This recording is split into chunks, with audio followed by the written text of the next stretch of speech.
JFK and getting ready to head off to my first sabbatical location.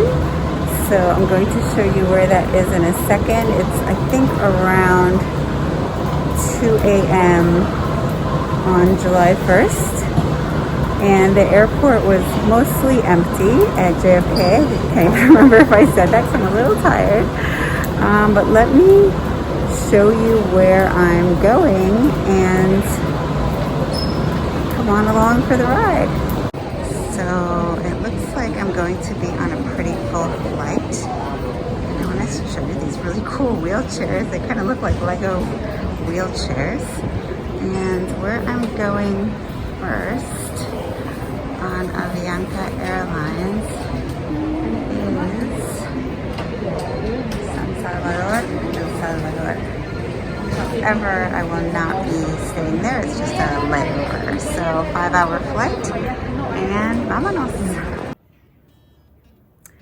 Thank you for joining me on my sabbatical adventures vlog. It's really happening. We're really on YouTube and let's see how this all goes.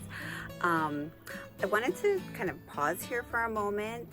Now that you know where I'm headed, I'm going to El Salvador just really for a layover, but I did want to kind of reflect on this trip there, kind of the irony of it and the privilege of it. Children and adults and young people have been actually fleeing El Salvador, not by airplane, but by foot, also by trains where they hang on to. They've been walking in caravans, risking lives, their limbs, their safety to escape the country. And I am flying to the country, right? So to me, that's a little ironic, right? How I'm flying there because of my privilege as a U.S. citizen, as a U.S. passport holder. I can easily cross through. I didn't have to ask anyone for permission. I just got my ticket and got on a plane and here I go. I want to show you a little bit of the footage from the flight and how that all went and everything. But I wanted to share that after we boarded the plane, it looked like everyone was seated and the plane was rather full. But then it was like this group of 5 or 6 children, like I would say between the ages of 5 and 10, all came, like they escorted them. Like there was one flight attendant in the beginning and there was like 5 or 6 kids. They walked by us and then somebody at the end. And that was strange. They were all flying on their own as unaccompanied minors, right? Another voyage of unaccompanied minors. I remember this because when I was young, my parents were divorced and I used to fly as an unaccompanied minor to see my dad. When I was living in Poughkeepsie, my dad was in Columbus, Ohio. So these kids reminded me of the family separations that were going on, right? When people were coming from El Salvador, the children were being separated from the families, from the parents, and some of them were unable to connect the two after they tried to do away with that policy. I don't know that it's been fully done away with. So I started thinking, oh my goodness, are these those children, right? Are these the children that were taken away, ripped out of their parents' arms, put into foster homes, into centers, detention centers still, or whatever they call them? They're still detention centers. So that was kind of this chilling moment, like on this plane. Upon digging in a little bit deeper, I saw that their tags were actually really big photocopies of their passports and their U.S. passports. So I knew that those were not the same children that were being separated, but I think it's important to remember those children because some of those children are still separated from their families. They cannot find their parents, some of whom have been sent back are living in remote villages. So I thought, well, why are these children going to El Salvador on their own? Possibly are their parents undocumented and they cannot fly with them. So they're going possibly to see family members, to reconnect to their family's country of origin, to meet their grandparents or something like that. So I don't know, it's like this really striking moment when I wasn't really thinking about these issues, but of course they always keep coming up.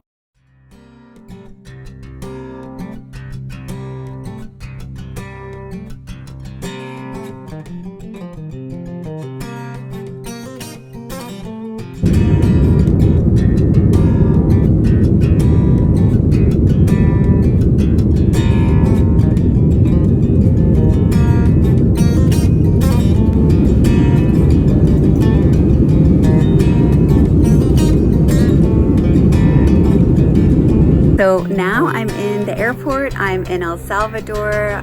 It's very busy, and it seems fairly COVID responsive in the sense that, as you can see, the airport's very narrow, but it's long and narrow, but everyone's wearing masks. On the flight, everyone wore masks except for when we ate. But airports are airports, and airports are super expensive and a huge ripoff. I got a hot tea they charged me in dollars. In El Salvador, you mostly pay in dollars. It was $2.75.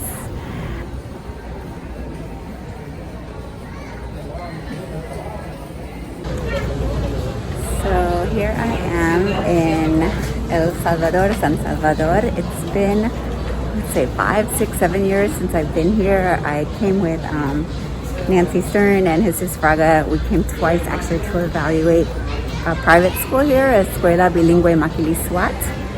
And private schools actually are more common than public schools in El Salvador. There's different levels, I guess you could say, different pricings of these schools. Some are quite cheap and some are really not, but I believe the majority of children here go to private schools. So here is where my final destination is. So now you know that I'm off to Nicaragua. That's my next stop. That's where I will be spending the next almost month. I'm going to fly into Managua, which is the capital, but I will not be in Managua. In my next vlog, I'm excited to share with you where I'll be and what I'll be doing. And I'm also actually going to do a vlog later about traveling with COVID, because it is such a unique situation. And if you hear the background, those are howler monkeys, if that gives you a little hint about where I might be. So thank you so much for joining me for my sabbatical adventures, and we're just getting started, but let's go.